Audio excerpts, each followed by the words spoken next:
バリバリ? If you have ever tried to read a book, some mail, or even some food packaging in Japanese, you've probably come across some kanji that you don't know how to read. But by the end of this video, you will know 4 ways in which you can read any kanji. So the first method works even if you don't know any Japanese at all. And what you need to do is download the Google Translate app. It doesn't work in the browser version, but if you have the app, you can simply take a photo of any text and translate it into any language you want. However, this only works if the characters are printed nice and clearly, and sometimes, like always with Google Translate, it just comes out as nonsense. But if you come to Japan without knowing any Japanese at all, this might help you to get by. For those of you that actually want to learn and memorize kanji, I think these next 3 methods are going to be much more productive. So unless you want to spend 10 years in the Japanese school system writing kanji over and over again until you remember them, you are probably using a method like remembering the kanji or wanikani, or any of these other methods that teach you to memorize kanji by making stories or mnemonics about the radicals. If you haven't got into this yet, radicals are the small parts that make up each kanji, and you will see the same radicals in many different characters. So the method that I've used a lot for searching for kanji when I can't read them is by searching for these radicals individually. And if you have an Android, you can even do this offline with an app called Takoboto. But if you're using your computer or any other device, you can do this online with a website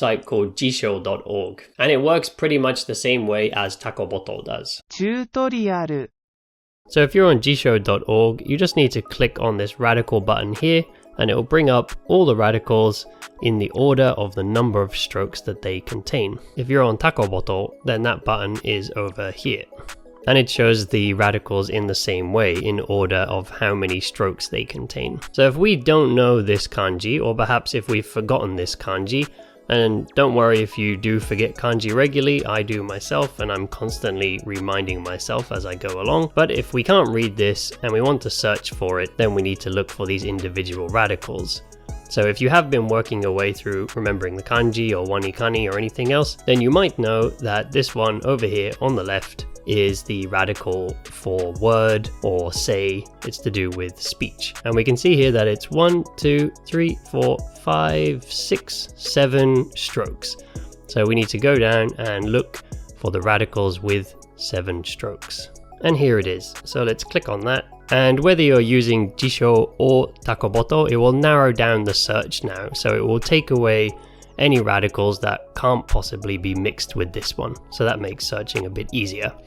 And now if we look at the next part, we can see 5, the kanji for 5 here, which doesn't have 5 strokes, it actually has 4. So we'll go to radicals with 4 strokes, and we can see that 5 is over here. So if we click that, and according to the app, there's only one kanji that has those 2 as a combination. So we can click that, and now we have found the kanji we were looking for. And if we scroll down, we can find the word that we were looking for. So the third way to look up a kanji is to draw it. You can use jisho.org, or you can use an app that's available on Android or iPhone called Jacksent. But on both these platforms, it can be a bit unforgiving if you use the wrong stroke order or if you do a stroke in the wrong direction. So there's another website which has a less catchy name called kanji.slfaq.org. But on this site, you can choose to ignore the stroke order. So even if you draw something in the wrong order, and even if it's a little bit ugly, it tends to pick up what you're trying to do. Okay, and the fourth and final method, which works once you get a little bit more advanced at reading kanji, this is what I tend to do these days, and this is how most Japanese people tend to search for kanji, when they know the meaning, but they don't know the specific reading for the word that they're looking at.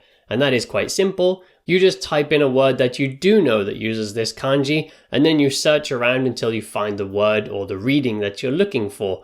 And if you do this on Takoboto or jisho.org, you can also just put in one part of the word, and then you can replace the other characters with question marks. And that way you'll be able to search all the combinations until you find the word that you're looking for. If you use any of these methods, or if you have any of your own that I didn't mention, then comment below. If you thought this video was useful, don't forget to like. If it's your first time here, don't forget to subscribe, and I'll see all of you back here next time.